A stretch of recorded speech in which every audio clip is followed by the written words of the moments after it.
This podcast is sponsored by Aesthetic Jiu-Jitsu. If you use code bjjasia.com and you go to fightaesthetic.asia, you'll get 10% off all products except from the Legacy Gi. So today my guest is in Japan. There's not one person that does jiu-jitsu that doesn't know who he is. He's actually quite famous now in Southeast Asia, and I would say globally the brand is very well known. It's Mr. Yuki Ishikawa, and he's the founder and creator of CARPE DIEM Brazilian Jiu-Jitsu that has over 38 now. Yeah, branches. 38 or 7. 38 or 37 branches. There's one in the Philippines, one just opened in Hong Kong, and he's here in Bangkok.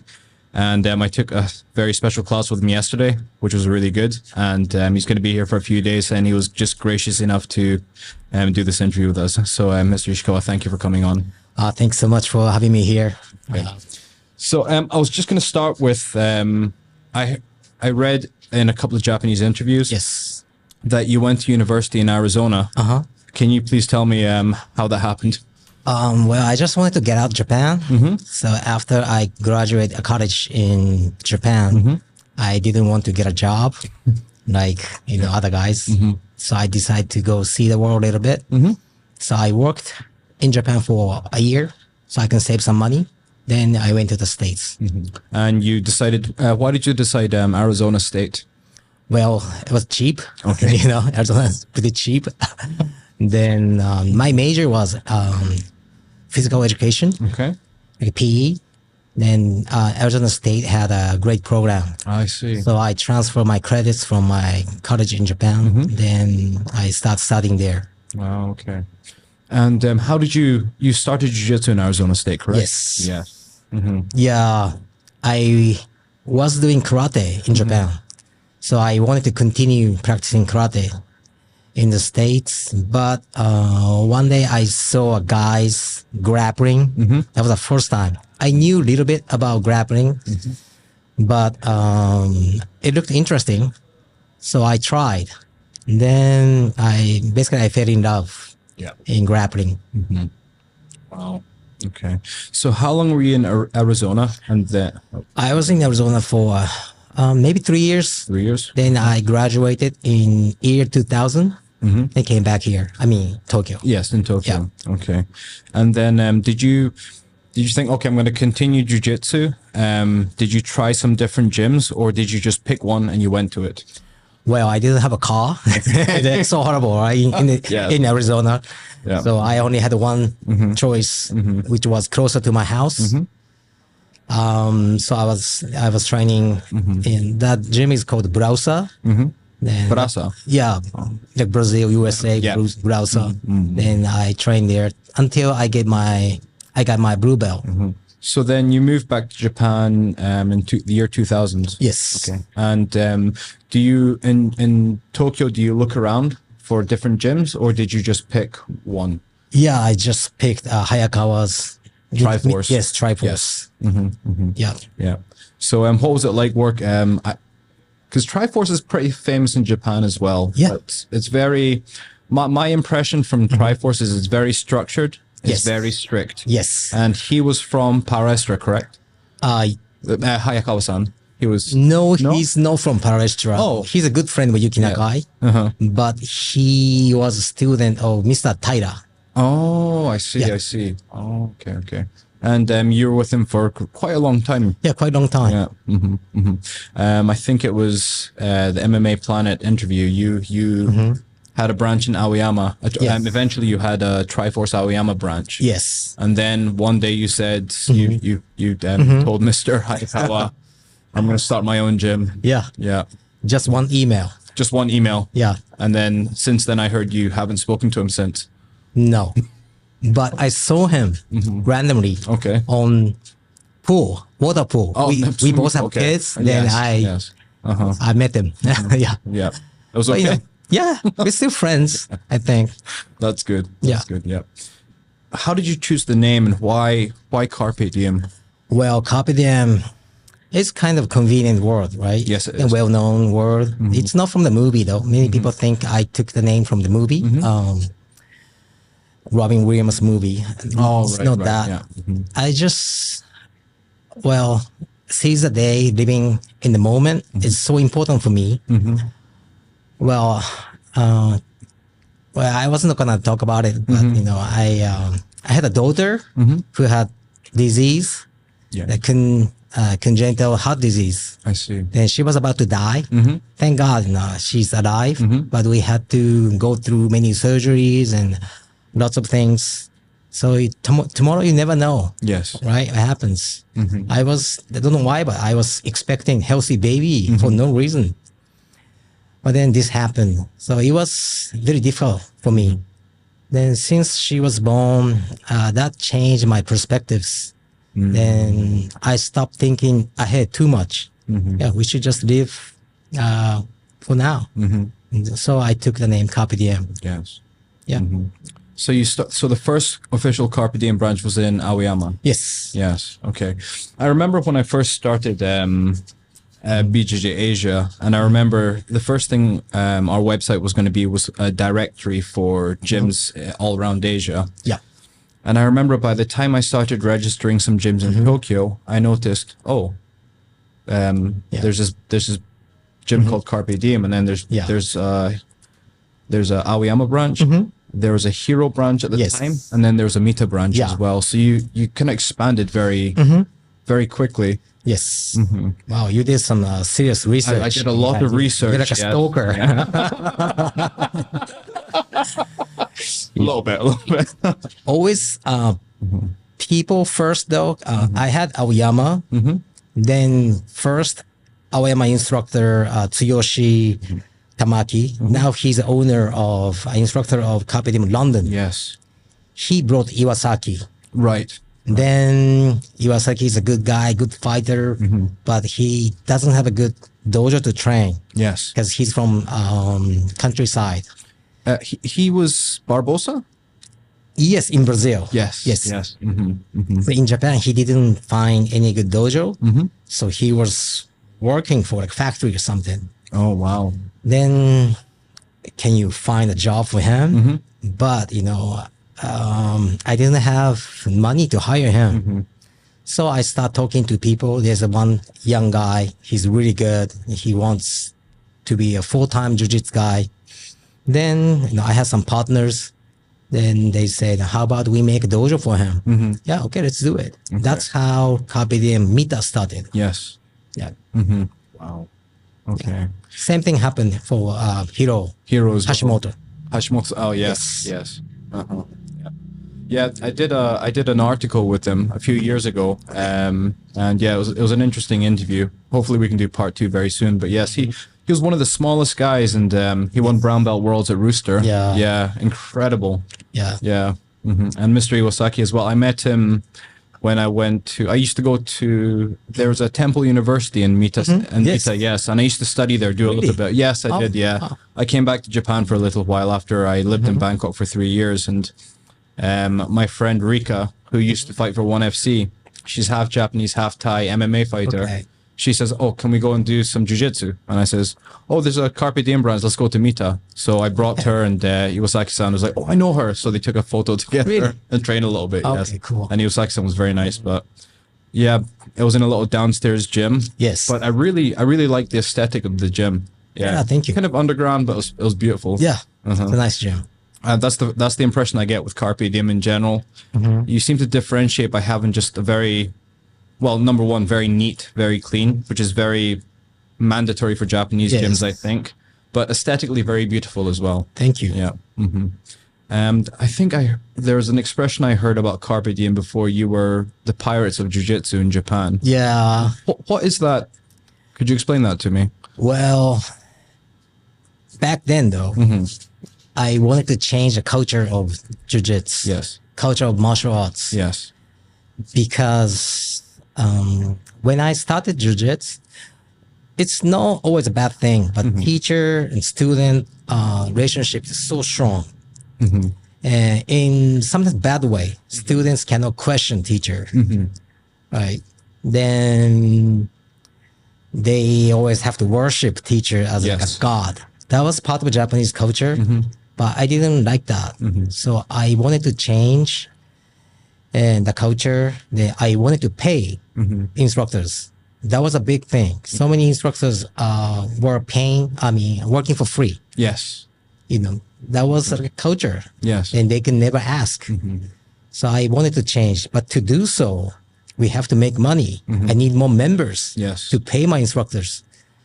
So, but when I started the system, many people didn't like that. Yeah. Because all the young guys wanted to come to CARPE DIEM. Yes. Leaving their dojo because they get paid. So those teachers didn't like me. Yes. Yuki is destroying our industry. But I thought I'm just doing right thing. Well, now I think history would show that you actually grew jiu-jitsu in Japan. Yeah. Yeah. Pirate was kind of like a irony. Yes. Yeah. Yes. I wanted to just destroy the old culture. Yeah. So you started out, you have, was it Tsuyoshi-san, was it? Yes. Yeah. Tsuyoshi. And now he's in CDBJJ London. You had Iwasaki-san and now you had Hashimoto-san. So you have the 3 Tokyo gyms. Yes.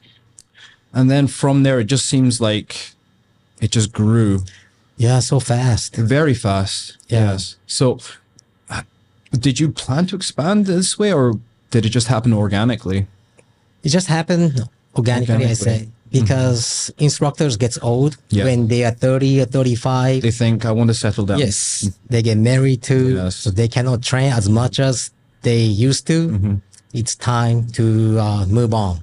Then when we move on, we just have to open dojo. Yes, we're so useless outside gym. Yes. So then, they start talking to me about opening dojo. Then I try to find good location together. When they ask, then that's how we grew so fast. The one that surprised me the most was usually you'll see brands from the West coming to Asia. Yeah. So for example, Atos was in San Diego. They moved to the Philippines, for example. Lucas Lepre is in America. You have an association now in many places in Asia. But CARPE DIEM going to a Western country, a Japanese London as well, with a Japanese instructor. Because like Japan, I think, is one of the top 3 countries that cannot speak English. And then you have...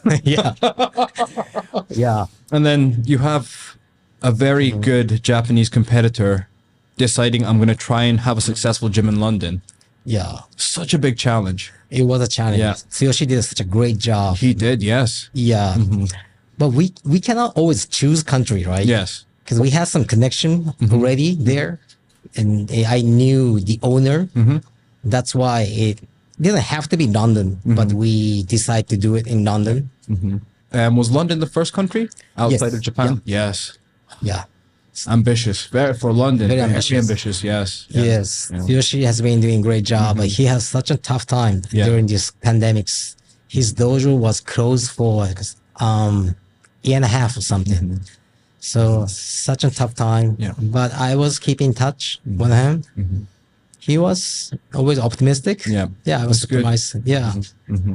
I think Iwasaki-san's opened up a gym in Açaí now as well. Yeah, in Kansai area. Exactly. He's doing very well. Very, very well. Lots of students. Yeah. It's packed. Too many students. It's a good problem to have. It's a very good problem to have, yes. Yeah, so I told him to just, get another floor or something. Yeah, I think he needs to expand his dojo, seriously. For you personally, you were competing and you started coaching in your early 30s roughly? Yes. Well, how was that transition from competitor to coaching? This transition was very difficult. I wanted to compete more. I was a black belt. I got my black belt when I was 29 or 30, I believe. So it took me 10 years. So, I'm not genius. So I'm just a regular guy. Usually it takes 10 years, right? Yes. Now I was ready to compete. Then I got my ticket to Pan Am's, hotels and everything. But then we found out that my daughter has sickness. Right. So I had to cancel. Oh, wow. Then 3 years, we had to go through surgeries and stuff. So maybe some people can handle, but I just couldn't handle it, both of them. So I stopped competing. Then I was busy dealing with the problem. Then it took us about 3 or 4 years until we can say, okay, now she's okay. Then I was like 34 or 5. I tried to come back, but it just didn't happen. I kind of lost mentally and physically. I tried, but it just didn't come back to me. No, that's what left down. I don't regret it, but if we didn't have a problem, I wanted to compete more. Yes. Yeah. Yeah. So when you were coming up and going through the belt levels in Japan, so you're in your late 20s, did you start learning how to coach, or did you have to just suddenly just flip into coach mode, or did you learn a little bit how to coach? I was already coaching under Hayakawa. Yes. Then he's very strict about coaching. Yes. So he taught me lots of lessons. And then, to this day, his advice is very useful. Yes. Yeah. Is there a way that you coach, or you like your coaches to coach, that is distinct to Carpe Diem, or do you think, or there's some things from Triforce that you brought over to CD for Carpe Diem, for example? Tough question. Yeah. I don't see any difference. No, not really. No, then we have lots of coaches. I don't really tell them how to coach. Yes. I tell them be on time. Yes. That's important. I actually heard a story that for every minute that they're late, they get charged for that. Yes, they get fined. Oh, wow. And I donate it. Yeah. Yeah, so I don't take the money. You donate it. I donate to a hospital. Oh, that's So great. they are doing lots of good things. Because coaching, everybody has a different taste, even as students. People like this way or the other way. But I think everybody likes starting class on time. Punctuality, yes. Absolutely. And dojo should be clean. No one likes dirty dojo. No. Right. So those two things important for us. 100%. Yeah. So you started with like these 3 Tokyo gyms, and then things started to expand. How did people come and say, I want to open a Carpe Diem in this city? Yeah. Or was it a combination of some of your old coaches moving out? Yes. But then some people coming in as well. Exactly. How did this happen? I didn't expect that. Because my coaches, they get black belt, then they go back home and start their own gym. That I expected, but I didn't expect many people just contact me. Yeah. Then they want to open Carpe Diem, even they don't know me personally. Yes. I didn't really expect that, but it started happening. I think first one was Singapore. The owner, I knew the owner because he was coming to Tokyo to train sometimes. Yes. But I didn't think that he wants to open Carpe Diem dojo in Singapore. So first, I was not so sure. Yes. Because I knew him a little bit, but not like we trained together for a long time. Yes. I was not sure, but I took a chance. I said, okay. Yeah. Then he's been doing a great job. It seems so. I mean, they have quite a lot of great young coaches there now as well. Yeah. They're doing good. There are 3 Singapore dojos. There's 3 now. Oh, yeah. There's 2. Wow. Yeah, 3. And they're doing really good. So, yeah, it worked out. Very, very well. Yeah. Because like even now, I think you have 2 dojos in Okinawa as well, right? Yes. That's crazy. Yeah, it's crazy. So let's say in terms of somebody from a different, let's say someone has an existing dojo, or they want to open an existing dojo. Let's say it was in Yokohama, for example. What would be, is there like a strict set of standards on how the instructors must conduct themselves and how the aesthetic of the gym must be? That's a good question, because everybody asked me, how do you keep the level, the maintenance, the level? Well, I kind of gave up. It's impossible. Too many dojos. It's too hard to maintain once you get to a certain level. Yes. But I tell them when they open dojo, the instructor, it's not mandatory, but I tell them instructor should work for Aoyama for a month or 2 months. Then many dojo do that. Like Raphael. Yes. He was working with us for 2 months. Then he learns how to run dojo, what the important values are for us. I think that's the best way. I think so. Yeah. Just to see what the understanding culture is really important. Yeah. Yeah. Culture is very difficult to like, write down. I think so. But they have to feel it. Exactly. Then, on the other hand, even some staff instructor who work under me like 10 years, he might screw up. Yeah. Dojo business is not easy. So now I feel like many new CARPE DIEM dojo, the owner or instructor, probably they don't know me much, but they have some respect. Yes. Respect for CARPE DIEM. That's why they choose to carry our brand name, right? Yes. Then usually they do a good job. Then slowly they become CARPE DIEM. Yes. That's how I feel. Looking at Singapore and other dojos. Yeah. Okay. So from your personal experience with this expansion, I mean, what would you credit your success to? Well, that's another tough question. Definitely, I'm not a smart guy. Then I was not so ambitious either. Yeah. But I was always trying to be, trying to have a bird's view, to see everything from a higher level. Yeah. And so I was always alone, lonely. It's kind of a strange answer, but I think that's a secret to be successful in this business. Kind of look things outside looking in, Yes. basically. Yeah. Yeah. I have no friends. Got zero friends. Zero friends. Zero friends. Oh. Yeah. Oh, a lot of colleagues though, I'd say. Yes. Yeah. Yeah. Yeah, they're not friends. My instructors are not friends. Ah, I see. Wow. Yeah. I don't want to sound cold. Yes, of course. But But I mean, you wouldn't call them friends, but you definitely say you have a healthy relationship, though. yes. Yes. Yeah, I trust them. That's awesome. And another thing that I found very unique with CARPE DIEM was how foreigner friendly you are. Like, most Japanese gyms, like they don't like, even when I was looking at websites for different gyms, they don't have an English version for the website, for example. And let's say I go to visit, let's say, some of the Japanese gyms, for example. Like, I thought to myself, okay, if I couldn't speak Japanese, I would really struggle to try and understand how to. Yes. They don't try and cater to foreign people. But CARPE DIEM has this very Western influence. Yes. Do you think you brought that from the USA? Yeah. Yeah? I do believe so. Making website in English is easy. Yeah. But if they come, then no one speak English, that's a problem. Big problem. Then dojo is not joining dojo is not an easy thing. No, right? you have to sign up. Yeah, write things, then it's a big challenge for many people. So not only by language, I think many non-Japanese who live in Japan, they are so afraid of making mistakes in Japanese culture. Is this rude? Or they just don't know.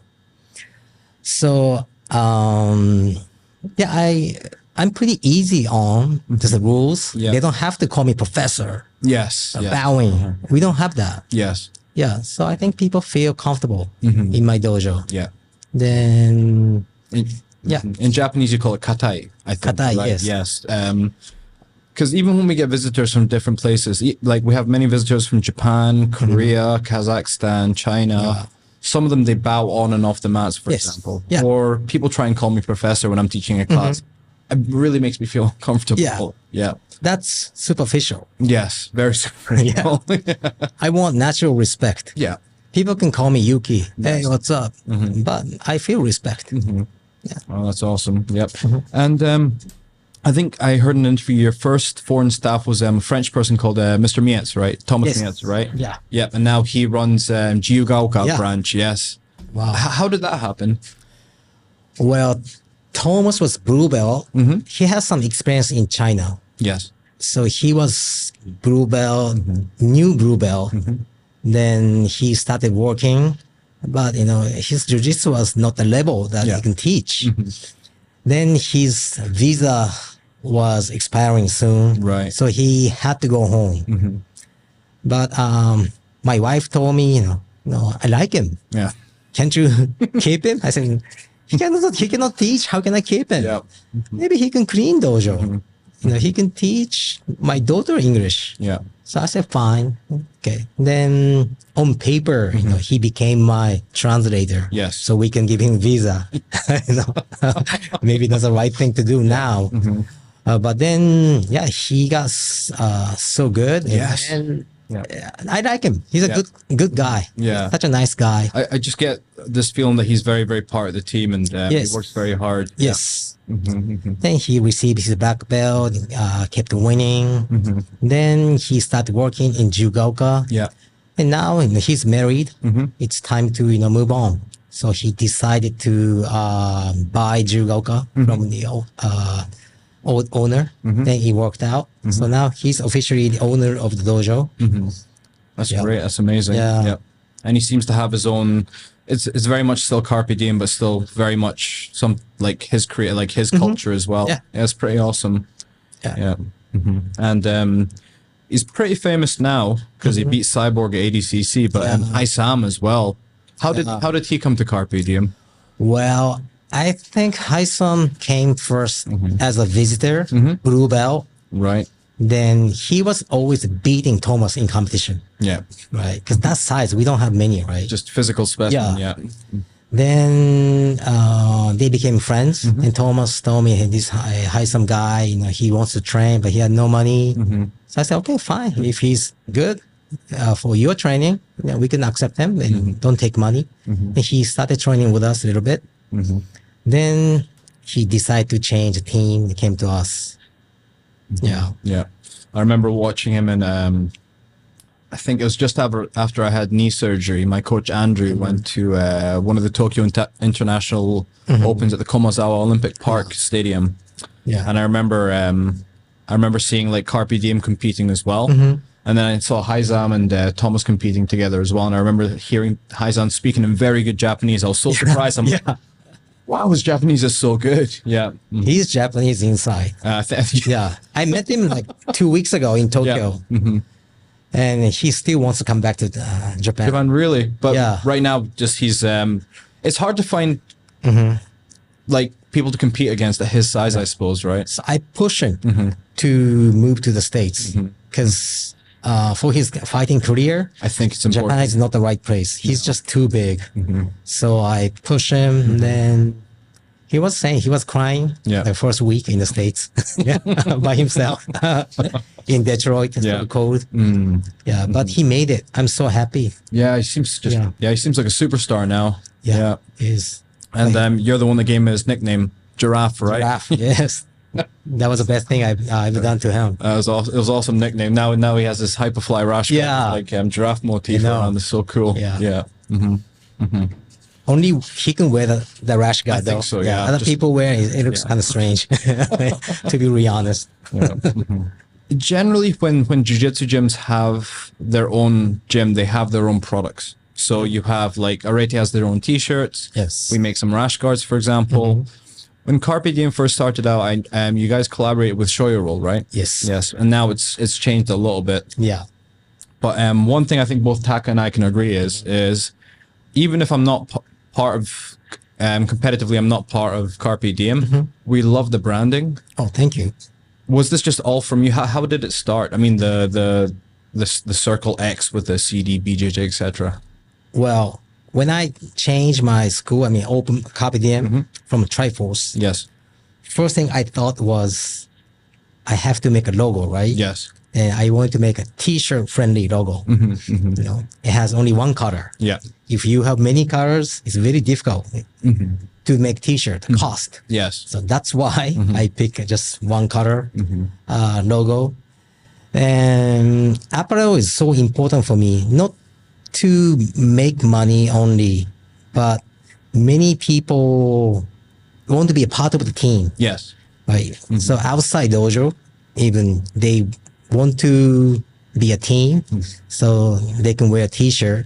Then we have many branches that we don't know each other. Yeah. So when we have a big tournament, we really don't know who's from Carpe Diem branch. Only when they wear Carpe Diem T-shirts, hey, Carpe Diem. Yeah. Then they can spend maybe tournament time together. So this is how I think about apparel. Yeah. Just get us together. I think I heard you speaking yesterday. You're launching something called Jiu-Jitsu Heaven. Yeah. Yes, could you explain that to me a little bit? Or Jiu-Jitsu Tengoku? Yeah. Yes. It was a little bit like a joke, but yeah, I think Jiu-Jitsu is like a heaven Yes. for me. You know, this is, yeah, I like dojo so much. Dojo is the only place that, I don't know, express myself 100%. Then I hope for everybody, dojo is like a heavenly place. Yes. So That's where it came from, basically. Yeah. It's Tengoku. Because I remember reading the MMA Planet. They seem to do some great articles. Yeah. Yep. And there's one part, it sounds better in Japanese, but you said, I'm going to say this in English, but Jiu-Jitsu is a tool to enrich your life. Yes. You don't care about high caliber competitors so much. You like to see the person that has a regular job that comes in and trains, and Exactly. it enhances their life. And I really like that. And Yeah. could you explain the philosophy and what you want to impart to people that come to Carpe Diem? Yes. Maybe before, when we started Carpe Diem, I focused on competitors. Yes. But I found it's more satisfying that training hobbyists. Then they say their life got better Yes. by doing jiu-jitsu outside dojo. And at one time, a lady came to my dojo with some presents. And she didn't tell me who she is, Yeah. but she says, my husband is training under you. Yes. Okay? And after he started jiu-jitsu, he stopped gambling. Oh. And he stopped drinking. Yes. I'm so grateful. Thank you so much, Ishikawa sensei. I still don't know. Yeah. You still don't know who the husband was. Yeah. Right. There's so many guys Yeah. like that, right? So that kind of experience is important for me. So I still focus on competitors, but they know what to do. They should, So I wanna make a hobbyist friendly dojo. Then hopefully by doing jiu-jitsu they get healthy. Then big thing is they can accept losing, right? In jiu-jitsu, you have to tap. Yes. Unless you're world champion, you tap to it. Then I think that works very well outside the world. And It humbles you. yes, being humble. There's always better guys than you. Then many people says this is important for their life. Then I really appreciate that I have a chance to change their life. So I wanted. We had a really interesting conversation upstairs when we were waiting. But you now have female instructors as well. Yes. Yes. The lady's name was it Haruki? Excuse me? Haruki? Yeah. Yes. Ishiguro. Yes. Ishiguro. Oh yes. Her brother trains as well. Yes. Yeah. Yeah. Shoya-san. Shoya, yes. I want to do an interview with him. Yeah. He's a very interesting guy. Yep. So was it the sister first that came? Almost same time, the brother and sister. But yeah, I was gonna just accept brother. Yeah. Because It's difficult for female, yeah. female. Yeah. She's small too to teach guys. Then she was, I think, blue belt, right? So it was difficult. But then, I told you the story. Yes. But she gave me email, Yeah. maybe like a Facebook message. Then she's already in the bus, Yeah. heading to Tokyo. She basically didn't give you a choice. No, with suitcase. I'm coming to Tokyo to work under you. Are you accepting me? If not, I just return home. But she's in the bus, Yeah. I said, okay. No problem. Join us. And now she just competed in quintet, and she'd be a very, very good 1FC fighter as well. Yes. Yeah, it's amazing now. It's amazing. She's so focused. Yeah. Then she does good job on the mat, and also she does admin stuff. It's super good. Yeah, it's very important. That side of running a gym is very difficult. So I think. important. A lot of jiu-jitsu guys, they don't know how to do that kind of stuff. No. That's why the business fails. No. Yeah. That's a problem I have. Yeah. Yeah. And another thing I've noticed recently that I really have a big respect for, because I think when I see the future of Jiu-Jitsu right now, I feel like there's a mixture of wrestling and Yes. Jiu-Jitsu. Yeah. And I follow you on Instagram, and I've noticed that your son is training very hard wrestling every day, and I wanted to touch on that subject a little bit. Yeah. First, he was doing Jiu-Jitsu, of course, right? My son. Yes. I was teaching class. He was only 4. Maybe he was too young. You know, he was too young. And teaching him was very difficult because other parents are watching me too. So I didn't want them to think that I'm easy on him because he's my son. Of course. So I went extra hard on him. Then he hated Jiu-Jitsu. He started crying when we start classes like every day. It was so frustrating. But it was getting really bad. It was bad in my house too, and I had some argument with my wife. You know? So we stopped. I stopped teaching him. Then we are just doing what do you call it? Like gym training together. Yes. He was really good at bridging, jumping. So we were doing that maybe a year and a half every day before kindergarten. And then I said, are you gonna do Jiu-Jitsu again? He said, nah. Yeah, how about wrestling? Because I like wrestling as a sport. He didn't even know what wrestling is. Yeah. So he said, anything but Jiu-Jitsu is fine. Okay. Okay. Then someone told me there's one gym taught by Iranian coach. Yeah. He says this wrestling dojo is maybe toughest, the most strict gym in Tokyo. So kids are really good only when they survive. How about that? So I didn't tell my son. Yeah. Okay. I said, okay, Let's do it. yeah, let's do it. Then I just, sign him up for the academy. The teacher is super strict. Yeah. Then, he was 5 when he started. Then the class starts from 5, finish at 8. So 3 hours, 5 days a week, we train. So it was difficult, very difficult for 6 months. But I kept encouraging him. Yeah, so I think he's okay now. Okay. So how long has he been doing it now? A little bit over a year. Oh, wow. Wow. So, Yeah. because, you in Japan, big, huge, there's a big judo culture, Yes. especially in the schools. Yeah.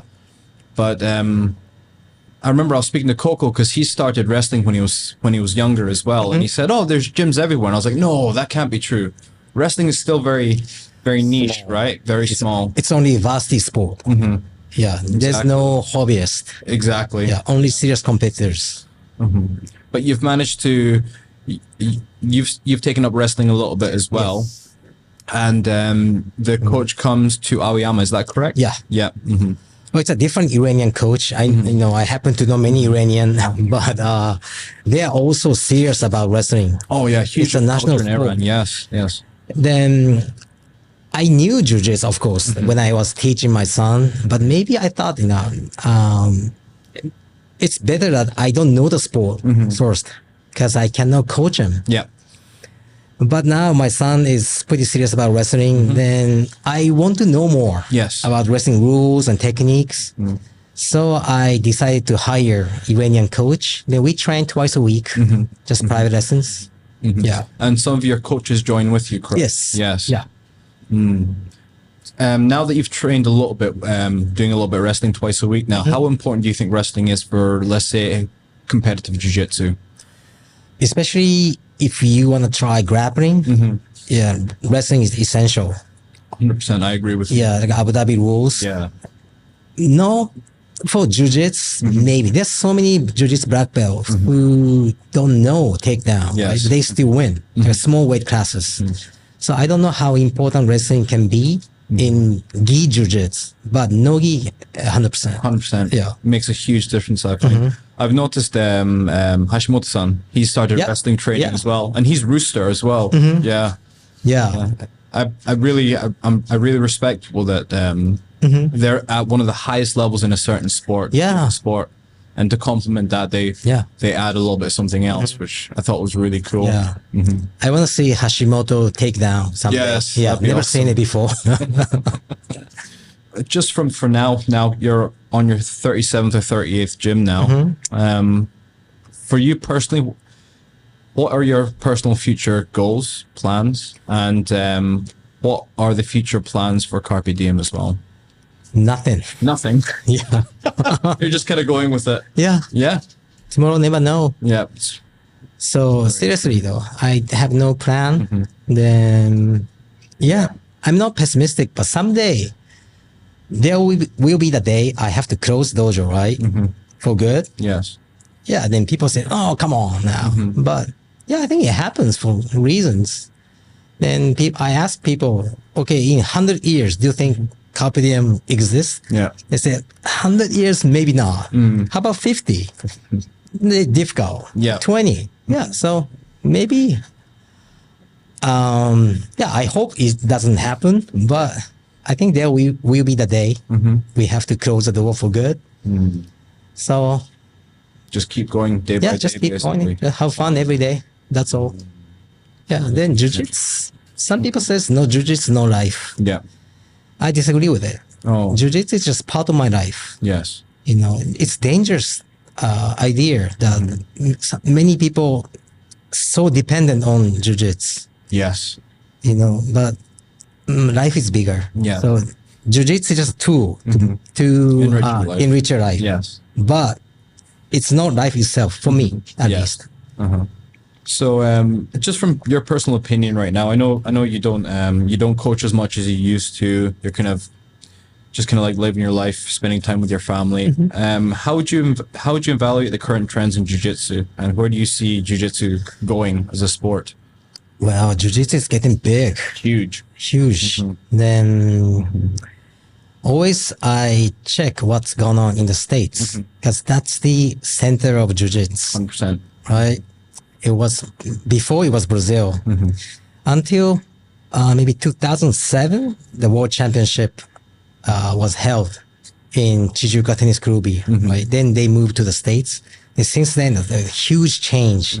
So many people know about Jiu-Jitsu. Every time I go to the States, I talk to Uber driver. Do you know Jiu-Jitsu? They all know. Really? Yeah, even ladies and old people, they know the word of Jiu-Jitsu. In Japan, many people don't know yet. Don't know. So it's becoming a little bit mainstream. I mean, you have a couple of very famous actors training under Carpe Diem. Yeah, that's true. Yeah. But, you know, like a John Wick movie and in the States, so huge. The money is different too. That's true. So the trend is, I think in Japan, Jiu-Jitsu will be a little bit bigger. And we're going to have more hobbyists. Then competition-wise, I don't know. Competitors level in Japan is not as high as before. You think it was higher before in Japan? Yes, it's aging. Yeah. Oh, that's true. Yeah. Yeah. You think it's to do with the aging population? Yes, we are having hard time having more young guys in dojo. You know, we have lots of sign-ups. Yeah. But, you know, old guys. Yeah. Like me. Like Shakaijin, basically. Yes. Yeah. Which is good. They're more stable. Yes. Financially, mentally too. But I need some young guys too. Yeah. Yeah, I have to work on that. Yeah. Yeah. What do you think you need to do to bring more younger people in Jiu-Jitsu, do you think? Tough question. Yeah. I wish I knew the answer. It's difficult. They're busy with other stuff, you know. Then, well, basically, Jiu-Jitsu have to be something cool. Yes. Right? So maybe we need some game changer. One guy, cool looking guy, gets a world title or something. That might change. Right now, the only ones I see right now maybe that are young are the Niwa brothers, I think. Yeah. Yes. Yeah. Yeah. I did interview with them a while ago, and we're doing number 2 right now. An article just now. They're doing great. Yeah, they're doing great. As a Japanese, if you want to win a world title, you have to be small, Yeah. looser, or light feather, I think. Yes. and you have to live in the States. I To think be so. really honest. Yeah. If you are lightweight, a middleweight, living in Japan, training, the winning IBJJF world title is super difficult. Do you think it's just because the average size of people in Japan are smaller? Yes. And the level of training is much higher in the States. So newer brothers are doing good. Yes, they won Nogi Worlds at brown belt. Yeah. And Gi gave them their black belts on the podium at Nogi Worlds. Yeah. Yeah. And I think Coco is currently in Bangkok right now doing did a training camp with Mikey Musumeci. Yeah. And he was saying he was going to plan on doing black belt Nogi Worlds in December as well. Okay. And with the competitors that you currently have as instructors, they tend to, I see them competing quite a lot in like mainstream grappling events in Japan, etc. Yeah. But do you think they have aspirations to go back abroad for worlds, or do you think they're happy keeping everything in Japan? To be really honest, no. Maybe they have less passion for winning IBJJF now because they don't get paid and more difficult Yes. than winning professional events. Yes. Yeah. On top of that, they have to. Yes. Any kind of IBJJF, as most of them are in the USA. Yeah. Yeah. So I think, they want to do more professional fights. They get paid. Yes. But I still want to have someone winning IBJJF Worlds. For me, world title means IBJJF. Yeah, the Mundials is a big deal Mundials. still, yeah. Yes. But it's getting more and more difficult. The level's just getting higher each year. Yep. Yeah. Because, like, when you see now, I think something amazing that AOJ did was, I mean, Gi and Hafa, they started at a very young age, so they know what it takes to become world champions. So they know how to coach the young kids, and they invested a lot of time and energy into the kids program. Yep. Yep. And now they have kids belts all the way to black belts now that are world champions. Yeah. Yeah. You have to start when you're young.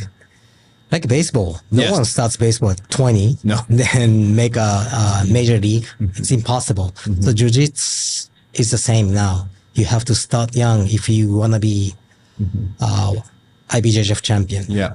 Yep. Yeah. I think Japan still has probably not able to unless they move to a different country. And I think the Niwa brothers understood that as well. If they wanted to become black belt world champs, they would have to live abroad. Yep. So one of the things I wanted to ask you as well was, we usually do a little rapid fire question. Probably, I should have changed this a little bit, but Okay. I'll take out the questions you asked me to. Okay. And I'll ask you a few questions. Yes. And you can answer them. So, texting or talking? Talking. Okay. Tea or coffee? Coffee. Coffee. Gi or no-gi?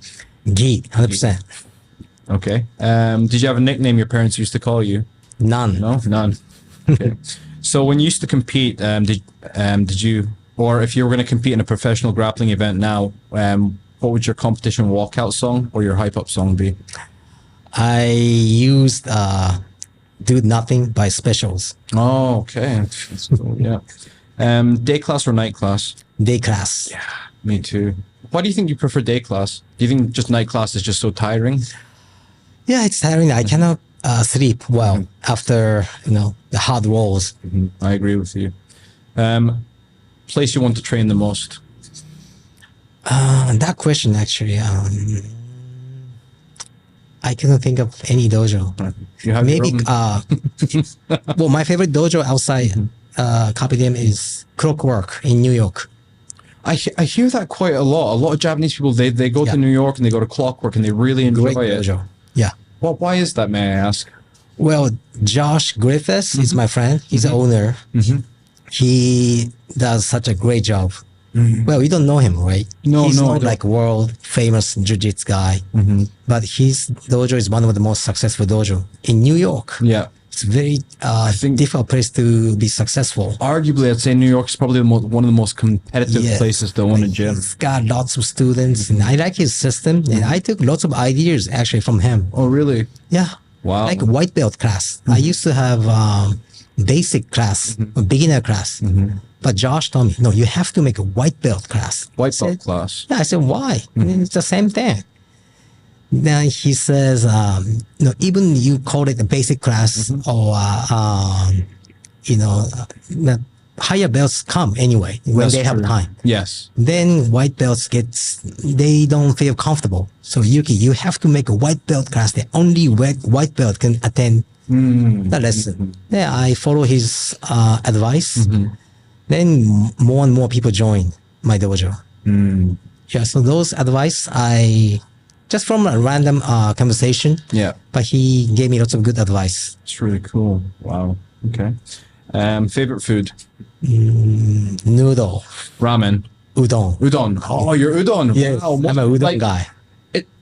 I used to see, like, my father's a soba guy. I was always a noodle guy as well, but Okay. it seems like most people prefer soba. But yeah, Udon. that's awesome. Okay.